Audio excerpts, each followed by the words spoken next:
আবার এসেছে ফিরে ভূতের পিছু পিছু।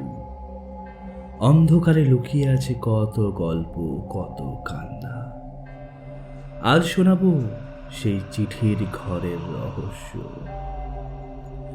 1992 সালের কথা।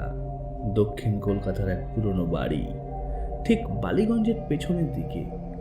বাড়িটা ছিল প্রায় পরিত্যক্ত, তবে গিন্নি মিসেস মুখার্জি একাই থাকতেন। তাঁর স্বামী বিমান মুখার্জি ছিলেন পোস্টমাস্টার, মারা গিয়েছেন বহু আগেই।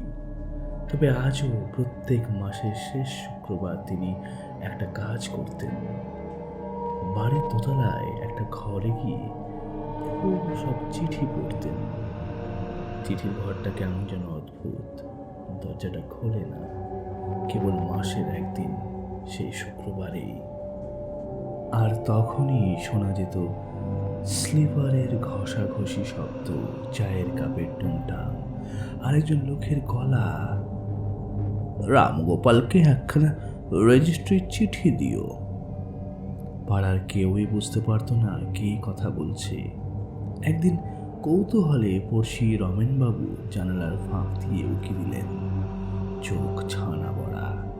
ভেতরে একজন লোক বসে টেবিলে চিঠি লিখছেন। উনি তো বিমানবাবু, যিনি 15 বছর আগে মারা গেছেন। সেদিন রাতেই চিঠির ঘরে আগুন লেগে যায়। অথচ আশ্চর্য, শুধু সেই ঘরটা পড়ল, আর বাড়ির বাকি অংশ একেবারে অক্ষত। পরে জানা যায় বিমানবাবু মৃত্যুর পরও নিজের দায়িত্ব ছাড়েননি। তিনি মারা যাওয়ার দিন পর্যন্ত একটা অসম্পূর্ণ চিঠি নিয়ে চিন্তিত ছিলেন।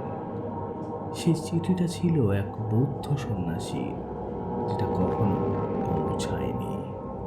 শুনে কেউ বিশ্বাস করুক বা না করুক, আজও সেই চিঠির ঘর একদিনের জন্য খোলে। শেষ শুক্রবার যখন বাতাসটা একটু ভারী হয়, পেছন থেকে যেন কেউ ফিসফিসিয়ে বলে, পোস্টমাস্টার এখনো চিঠি লেখেন। এমনই এক চিঠির ঘর, যেখানে মৃত্যু থেমে থাকলেও কর্তব্য থেমে থাকে না।